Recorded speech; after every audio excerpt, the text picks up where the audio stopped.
ada ilmu-ilmu yang dipelajari khusus di program studi S1 PG PAUD itu yang tidak bisa didapatkan secara otodidak begitu. Sehingga nanti aplikasinya pun di sekolah-sekolah atau lembaga-lembaga PAUD itu sudah lebih baik juga, lebih tepat sasaran. Betul sekali. Dan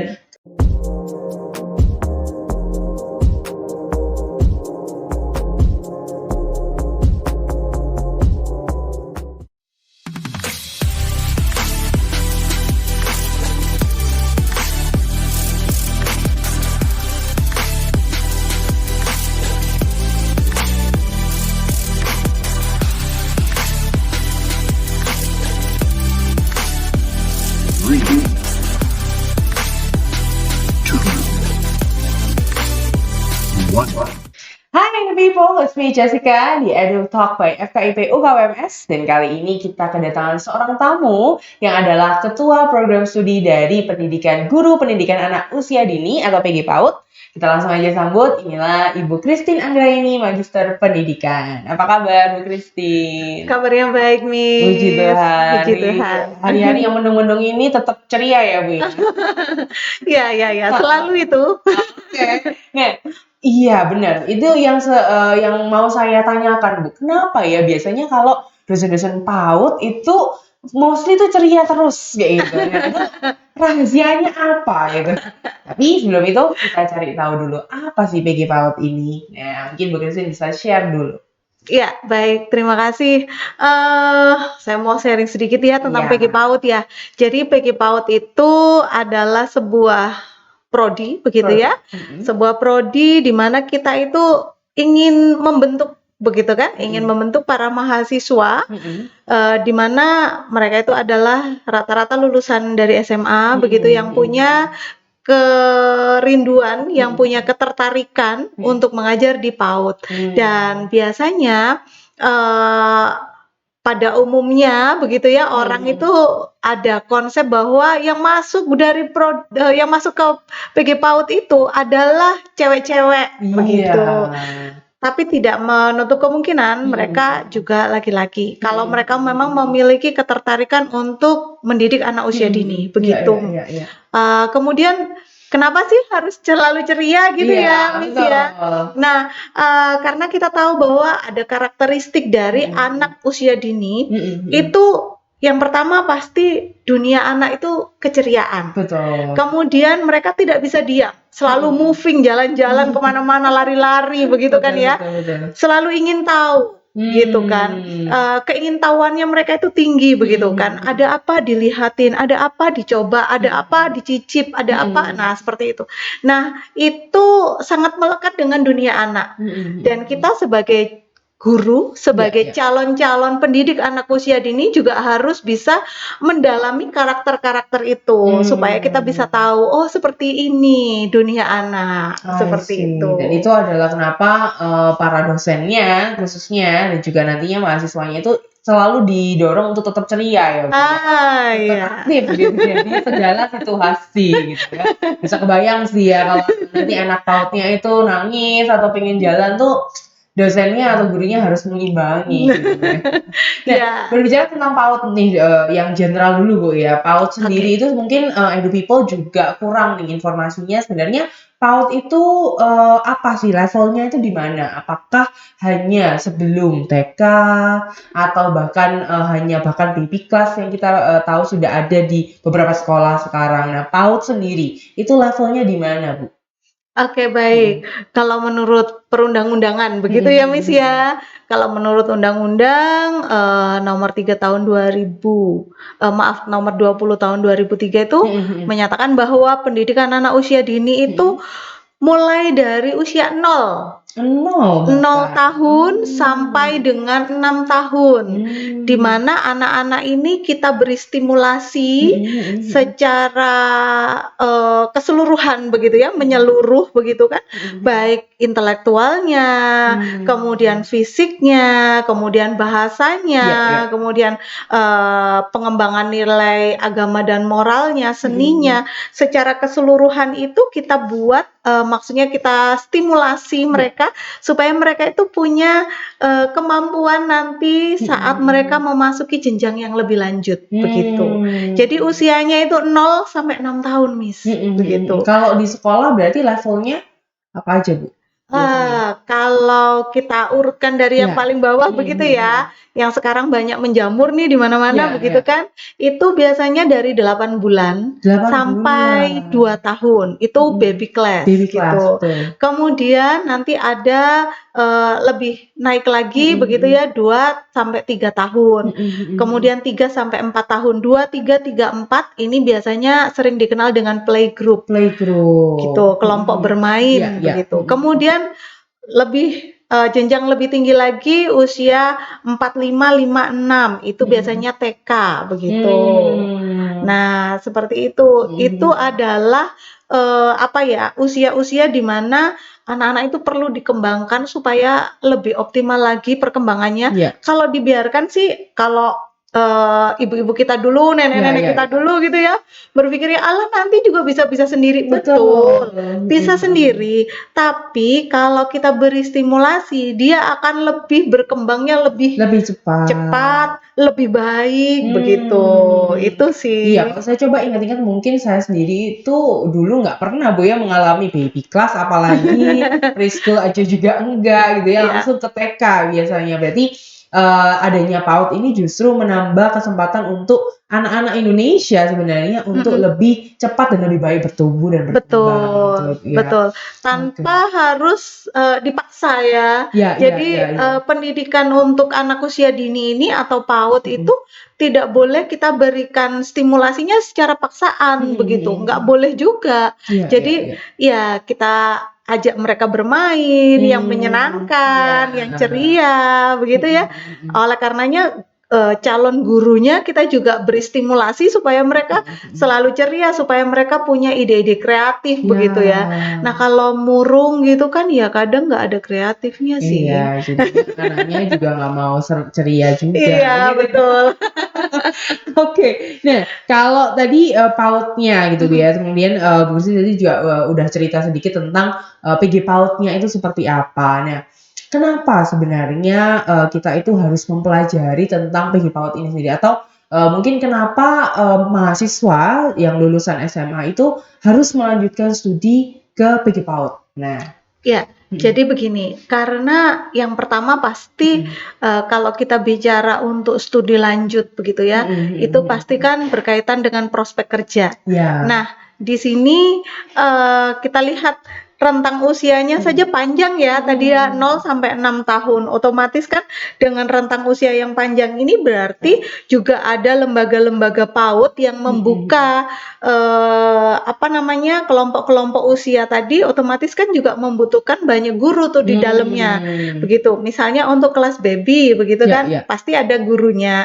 Kemudian playgroup demikian, TK demikian. Nah, ini lapangan pekerjaan untuk para guru itu rentangnya lebih panjang dan membutuhkan lebih banyak begitu dibanding, mohon maaf, kalau misalkan SMP begitu kan hanya tiga tingkatan begitu ya, kelas 1, kelas 7, kelas 8, kelas 9 begitu. Nah, itu kalau di PAUD lebih panjang, lebih banyak itu yang pasti. Seperti itu sih kurang lebih. Kemudian juga kenapa sih anak-anak ini ya lulusan SMA harus masuk ke PAUD begitu kan ya? Kenapa harus jadi guru PAUD begitu? Karena sekarang juga guru PAUD itu mendapatkan tunjangan loh, sama seperti guru sekolah menengah dan sekolah dasar begitu, guru SD dan SMP. Jadi oleh pemerintah itu juga diberikan tunjangan sertifikasi seperti itu. Jadi kesejahteraan untuk para guru ini juga diperhatikan kok oleh pemerintah, mulai dari jenjang PAUD sampai jenjang pendidikan menengah seperti itu. Dan kalau dari segi ilmunya berarti lebih susah kalau misalnya orang-orang ini hanya belajar lewat otodidak. Betul Miss. Jadi memang kalau kita lihat sih di luar sana begitu ya, ada pengajar-pengajar PAUD begitu ya yang masih banyak dari kalangan yang belum pernah mengenyam S1 PAUD Betul. begitu. Hanya ya ini sih kita mencoba untuk mendorong begitu ya, supaya berpendidikan S1 PAUD karena memang kalau yang lalu ada perundang-undangan yang menyatakan bahwa seorang pendidik PAUD itu harus memiliki pendidikan kualifikasi S1 PAUD. Betul. Kenapa? Karena saat kita menjalani pendidikan di S1 PAUD itu banyak sekali ilmu yang kita pelajari terutama untuk anak usia dini. Baik itu ada ilmu perkembangan anak begitu kan ya. Kemudian mempelajari juga bagaimana sih untuk menstimulasi tadi perkembangan anak. Ternyata ada 5 aspek perkembangan yang harus ditingkatkan begitu. Kalau dibiarkan sih bisa, tapi ini kan perlu didorong supaya lebih baik lagi, lebih optimal lagi begitu. Optimal. Nah, betul, lebih optimal lagi begitu. Nah, ini ada ilmu-ilmu yang dipelajari khusus di program studi S1 PG PAUD itu yang tidak bisa didapatkan secara otodidak begitu. Sehingga nanti aplikasinya pun di sekolah-sekolah atau lembaga-lembaga PAUD itu sudah lebih baik juga, lebih tepat sasaran. Betul sekali. Dan kalau membicarakan juga tentang calon mahasiswanya nih, kalau tadi sempat disebutkan cewek cowok tuh sebenarnya sama gitu ya. Bahwa itu sebuah panggilan yang tidak bergantung kepada gender gitu. Nah, kalau dari background-nya, apakah harus lulusan SMA misalnya atau bisa juga lulusan yang lain SMK atau bahkan mungkin yang sudah lama lulus? Iya, jadi kalau di S1 PG PAUD UKWMS sendiri begitu ya, kita memang terbuka untuk semua jurusan, Miss. Jadi tidak harus SMA jurusan IPA atau IPS begitu, itu boleh terbuka. IPA, IPS, bahasa boleh. Kemudian SMK juga boleh. Jadi ada beberapa mahasiswa kami itu juga lulusan dari SMK begitu.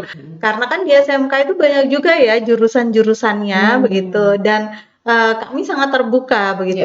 Juga ada beberapa mahasiswa kami yang lulusannya bukan fresh graduate dari SMA begitu. Itu kami juga agak lama. Iya, 2 atau 3 tahun begitu kami juga ini kok masih menerimanya begitu kan. Karena kan memang tidak ada patokan usia khusus begitu ya untuk bisa mengenyam pendidikan di S1 PAUD begitu. Kita sangat memfasilitasi itu. Oke, itu kalau untuk calon mahasiswa. Nah, sekarang ini pertanyaan pamungkas ini, Bu. Apa yang membedakan PG PAUD yang ada di FKIP dengan yang ada di tempat lain? Nah, entah itu di universitas lain atau mungkin bahkan di kota-kota lain. Dan ini berdirinya sejak kapan sih, Bu? Kalau PG PAUD FKIP UKWMS? Oke, kalau di PG PAUD FKIP UKWMS ini berdirinya sejak 30 Maret 2016. Oh, 2016. Berarti sudah hampir 8 tahun. Iya. Gitu. Nah, itu kami sudah meluluskan beberapa lulusan begitu ya, angkatan ya. Dan puji Tuhan mereka itu langsung bekerja juga sih, Miss, begitu. Jadi tidak ada yang harus menunggu lama begitu untuk mendapatkan pekerjaan. Ini disimpan dulu, Bu. Kita rahasiakan untuk episode selanjutnya. Oke, baik. Yang tadi ciri khasnya gitu ya, kekhasannya PG PAUD. Yang membedakan PG PAUD UKWMS dengan PG PAUD dari universitas lain atau dari tempat lain begitu ya. Yang pastinya adalah kita itu lebih kuat atau lebih dibekali dengan keilmuan tentang bahasa begitu ya, kemampuan untuk menggunakan bahasa Inggris. Karena di prodi PG PAUD sendiri ada 5 semester di mana mahasiswa itu dibekali dengan bahasa Inggris. Jadi setiap semester itu ada 2 SKS. Jadi totalnya itu 10 SKS begitu. Untuk pengajaran dalam bahasa Inggris. Seperti itu. Sampai di bahasa Inggris 5 itu nanti atau aplikasi pembelajaran PAUD dalam bahasa Inggris dalam PAUD, itu mereka itu diajak untuk bagaimana mengajar begitu ya, micro teaching begitu dengan menggunakan bahasa Inggris. Jadi mereka langsung praktek begitu. Bagaimana sih cara menggunakan mengajar anak-anak usia dini dalam bahasa Inggris itu seperti apa itu. Dan total lulusnya berarti berapa SKS, Bu? Total lulus untuk S1 PG PAUD S1 PG sendiri PAUD. ya, itu 148 SKS. 148 dengan Iya. jangka waktu 4 4 tahun. tahun ya, Betul. 8 semester. Betul. Artinya, ada lagi nggak Bu? Yang membedakan nih. Ya, yang membedakan selain dengan pengajaran bahasa Inggris Ya. dengan 10 SKS tadi, begitu ya, kami juga membekali mahasiswa dengan keilmuan kewirausahaan. Begitu. Jadi, lulusan dari Prodi PG PAUD tidak harus menjadi seorang guru. Begitu. Wah. Ini berarti ada sebenarnya kesempatan-kesempatan yang lain. Betul. Ya, lulusan tidak hanya menjadi pendidik Tidak atau hanya. guru tentunya, tapi juga kepada hal-hal yang lain. Betul. Penasaran? Tonton episode selanjutnya. Oke Bu, ada pesan nggak nih buat mungkin calon-calon mahasiswa yang ingin mendaftar menjadi mahasiswa S1 PG PAUD? Oke, pesannya singkat saja gitu ya. Kalau Anda tertarik dengan dunia anak usia dini, begitu, jangan ragu, jangan segan-segan, jangan malu-malu, begitu ya. Segera daftar, segera datang, begitu, segera kunjungi website UKWMS, terutama di Prodi PG PAUD. Dan boleh juga nanti di-share nomornya ya Bu, Boleh, nomor iya. Christine atau mungkin nomor dosen PG PAUD yang lain supaya teman-teman Edu People ini bisa kontak ya, bisa cari tahu lebih lagi mengenai bagaimana cara mendaftar, kemudian juga hal-hal yang lain yang ingin diketahui ya. Oke, itu informasi kita hari ini. Thank you Bu Christine untuk penjelasan PG PAUD-nya. Kita akan tunggu di episode selanjutnya gitu ya, mengenai lebih dalam lagi nih lulusan dari PG PAUD bisa kerja apa aja. Apakah hanya guru? Tentu tidak. See you in the next episode of Edu Talk by FKIP UKWMS. Let's talk, share, and be educated. Bye!